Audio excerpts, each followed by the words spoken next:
Hello and thanks for joining me. As promised in the last video, we're going to take a look at the builder's kit today.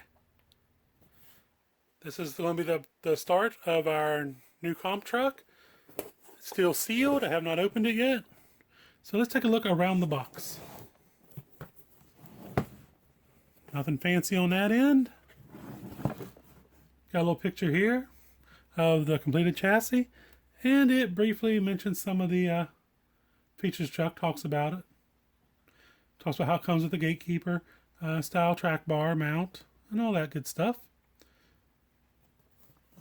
On this side over here, we have the specifications.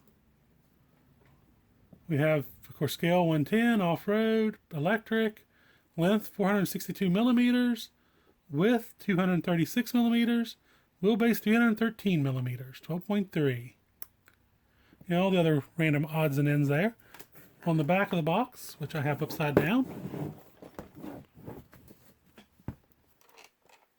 there we have some more information about it. Talks about the shocks, factory team shocks.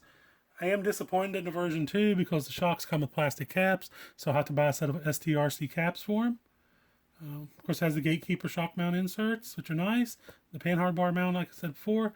High clearance links, always nice, especially for a comp truck. The steel wheel hexes, get a little weight down low. Of course, the Delrin pivot balls, which is nice. A whole bunch of lists of other features here, like behind the axle steering and stuff like that. About the gearbox and how to set it up with different overdrives. You have 1-to-1 no overdrive, or you can have 11.83% overdrive, or 5.7. 5.7 and the 11.83 is included in the box. If you want 1-to-1, you have to buy the gear. So let's get this open and take a look inside.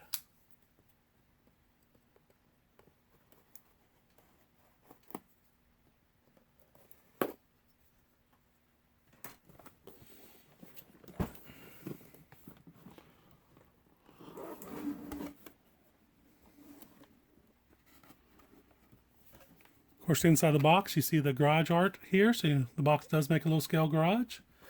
Let's back this up a little bit and start pulling out bags and seeing what we have. Body posts. I do plan on using Fish's Crawler Parts unicorn mounts, so I won't be needing those.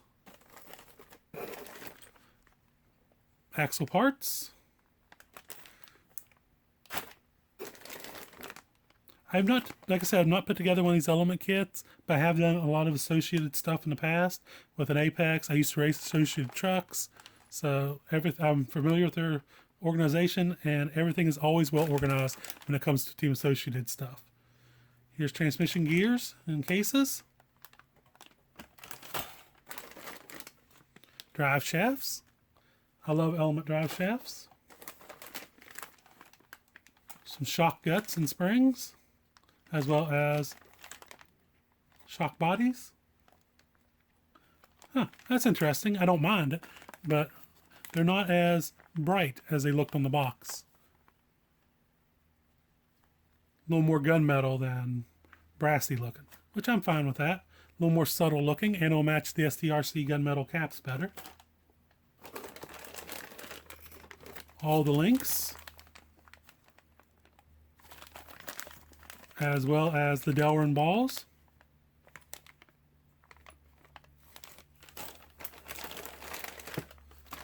Battery trays and the straps for them. Comes with the big battery tray and the little battery tray. I will be using the little battery tray.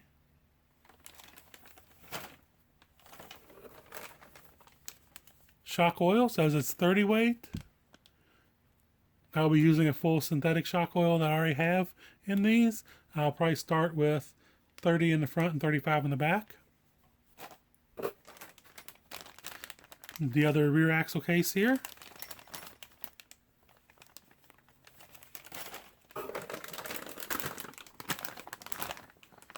All the plastic stuff, the sliders, radio box, skid plate, chassis braces. None of this I'll be using either, at least not much of it, because I will be using the Fish's Crawler Part stuff. It's just stronger, so that's why I'm going with it, and better design.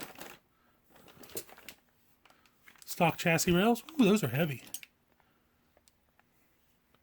much heavier than the 149 RC Works chassis that we're using.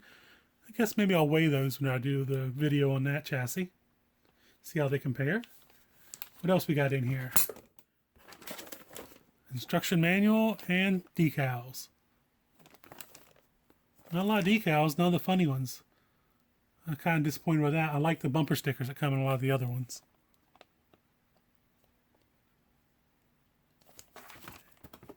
And then just the bottom of the box. I will probably at some point build this into the garage just for the fun of it. Oh, there you have it. There's nothing really too amazing in here. I mean, let's go ahead and open this up. I don't know if you're familiar with element kits or not, but let me show you something that's beautiful.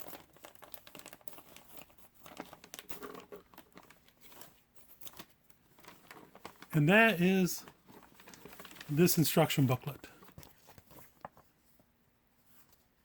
Their manual is beautiful in the step-by-steps on how to lay stuff out, how to put it together.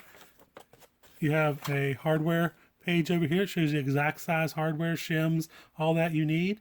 If it says you need a 3x3 screw, there it is. You can lay your part down on that and get the correct measurement. Make sure you have the right screw. But yeah, they're very well laid out, very well written, great pictures. One of the best manuals on the planet, in my opinion, are the Team Associated ones. I hope you enjoyed this look inside the box here. Next video, I'm going to take a look at the chassis, and then I'm going to start assembling this beast. So make sure you follow us on Instagram and TikTok and Facebook, where you'll basically see this vehicle come along. Stuff will be posted there a lot quicker than on our YouTube channel. Just because of the time it takes to edit the videos, it's hard for me to find that extra time. But I do get them in as quick as possible. The links to all of our social media is down below, so go ahead and check those out. Also, make sure you subscribe to this channel so you don't miss any future updates. And if you liked it, like this video. That helps us with the algorithm so much. Until next time, happy RCing.